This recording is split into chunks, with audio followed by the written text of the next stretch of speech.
My family absolutely loves asparagus, so that's what we're planting today.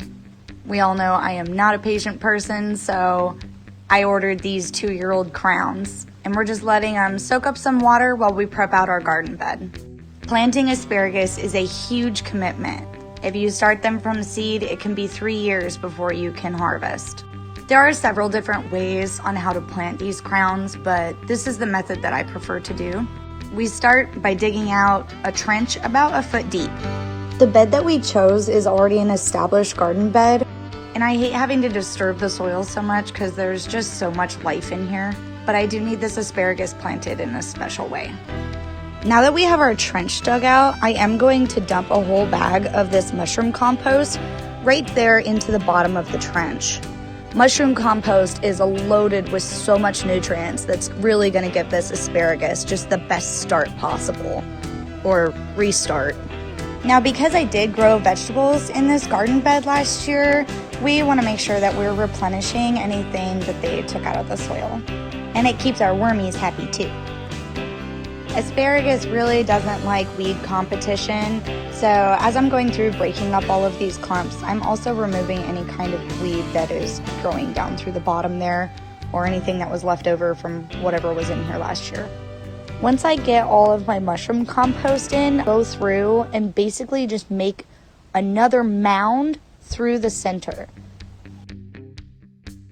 This mound will give me somewhere that I can lay my crowns on and be able to space out their root system.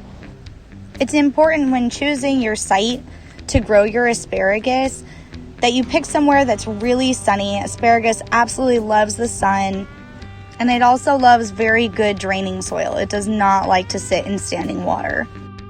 I don't have a whole lot of room in my garden, so I really try and practice a lot of the square foot gardening methods, and even though it is recommended to plant them 18 inches apart, I'm going to do about a foot apart because that is what I have room for in my bed.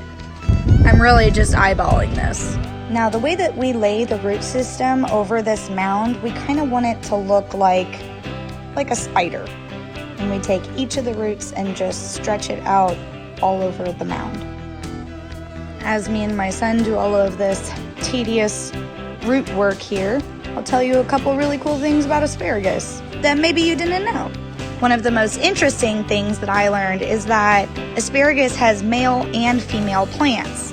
The male plants actually produce more of the delicious spears that we like to eat, where the female plant will produce spears, but not nearly as many. Female plants actually produce these little red berries. It looks like a berry. So it's really easy to tell if you've got a female plant in there. Another reason why buying 2-year-old crowns was a good idea, because who I purchased them from can ensure that they are all male plants. And since we don't have a whole lot of room to do this, I need to make sure that I'm getting as much spears as I possibly can for our space. You always want to transplant asparagus when the crowns are still dormant, and it's even better if you can plant them before you have another frost. You don't want to transplant them directly out into warm soil. It's still supposed to be cold here for another couple weeks, so this is just the best time, so that we're not bringing the plants out of dormancy so fast after they've just been replanted. We want them to wake up nice and slow and happy. Now that we have our crowns looking like big spiders sitting on top of our little compost mound, we're going to give them even more help by using this biotone starter by Aspoma. And we're going to sprinkle that right over the root system.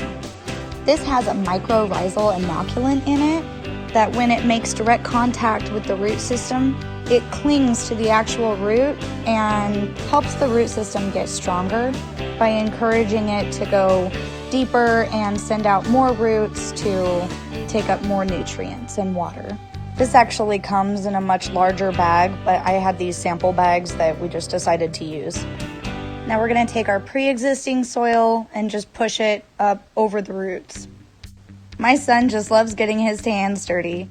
He's just pushing all that pre-existing soil right up against the roots, being careful to not pop the crown off of the little mound that we already made for them. Now, we have them buried, but it's still a little bit too low than I actually want it to be. We don't want to plant the asparagus too deep, but since I can still see the top of the crown, we're just going to add more compost onto the top. I want the very top of the crown to be under at least 4 to 6 inches of soil, and then we'll mulch on top of that as well. This will protect our crowns from when the frost comes. Asparagus can grow crooked if you use a really heavy mulch. It doesn't change the flavor of the asparagus at all, but I want nice pretty spears, so we'll end up using either a seed-free straw or leaves that fall from our trees once we get the right amount of soil in here. I love that my son loves helping me in the garden. He was especially excited to know that we were planting asparagus today because that is his absolute favorite vegetable. Hopefully we'll be harvesting some spears by next season.